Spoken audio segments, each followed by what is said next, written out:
Hello, my dear audience. Today we go to the house that was owned by the creator of the CaseStudy program, John Entenza.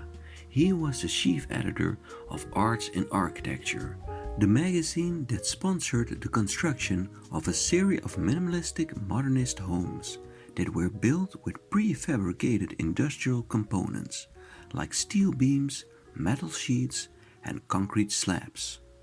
John Entenza published the construction process of these houses in his magazine, and these publications had a huge influence on the way we build houses today. The Entenza house is a collaboration between two architects, Eero Saarinen and Charles Eames. Both architects made the drawings already in 1945. At the same time, they also made a design for Eames his own house. In the first years after World War II, building materials were in short supply, and it lasted until 1949 before the construction of both houses could start. By then, Eames had drastically changed the plan for his own home, and the first version was never constructed. But for the Entenza house, the original plan was still carried out. Both houses were constructed simultaneously and next to each other, but because the Eames house was completed first, it became CaseStudy house number 8, while the Entenza house became number 9. In Los Angeles is a piece of land that was once owned by John Entenza, and 4 CaseStudy houses were constructed close to each other.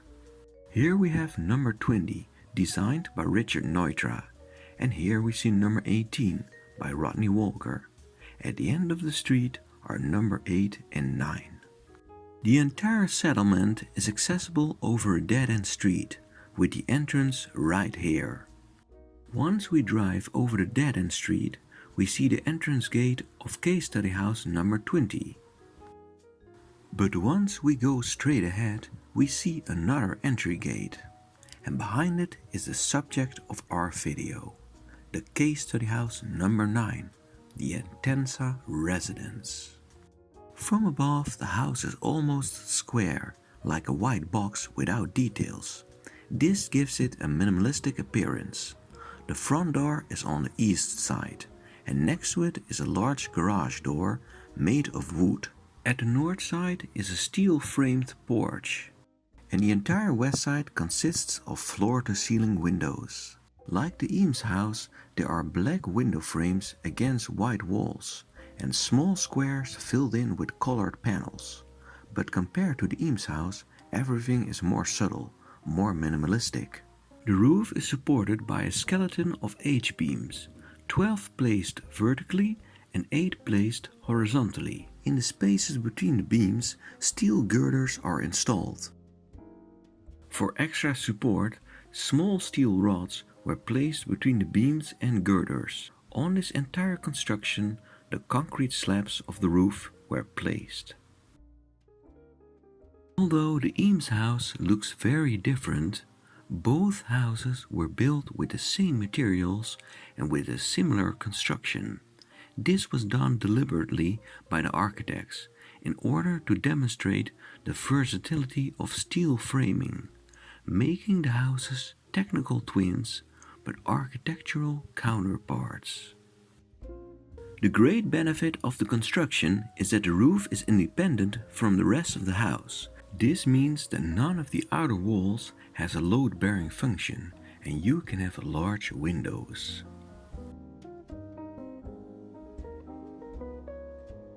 The internal walls don't have a retaining function either, so any desired layout is possible. Because the house was used to host parties with large groups of people, the living room had to be one large open space, explaining the minimal amount of internal walls. This red part is a living room, which is more than half the size of the entire floor plan. The blue parts are utility areas, like the garage. In the yellow parts, the roof extends beyond the outer walls of the house. The green part is the bed and bathroom, which is relatively small compared to the rest of the house. The office in the middle has no windows, but this was a specific wish of John Entenza, who wanted to work with no distraction. Next to the garage is the front door. And from there we step right in the living room.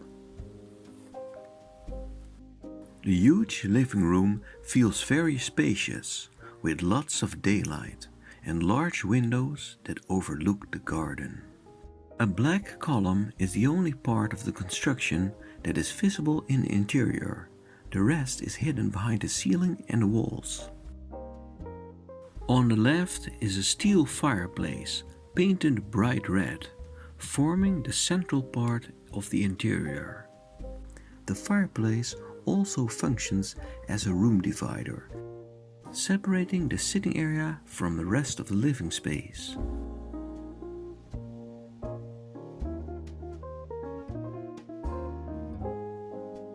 The living room has an alcove that can be turned into a guest bedroom by closing a sliding wall. During parties, the wall was opened and partygoers could stand in the alcove, transforming the space back into a part of the living room. In the rear is a wall that doesn't go all the way up to the ceiling. This is the backside of the walk-in closet. And behind it is the bathroom. The house has a lowered ceiling made of timber, and the steel pillars are hidden behind dry walls. This is a difference with other case study houses, where the construction can be seen in the interior. The concealment of the construction was probably an idea by Eero Saarinen, and it makes the house more sleek and more minimalist than most other case study houses. To bring in more sunlight, the wall of the open kitchen does not go all the way to the ceiling. The kitchen can be closed off by extending a folding wall.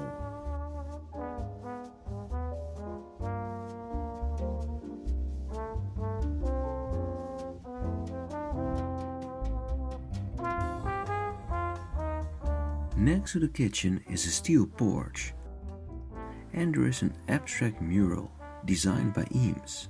This mural is the only piece of decoration of the otherwise very minimalist house.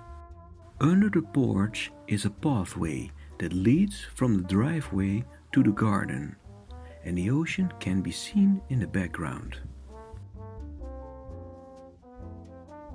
There is one rectilinear skylight with frosted glass that brings sunlight in the middle of the living room. Underneath is a second sitting area. The garage has a wall made of transparent corrugated plastic.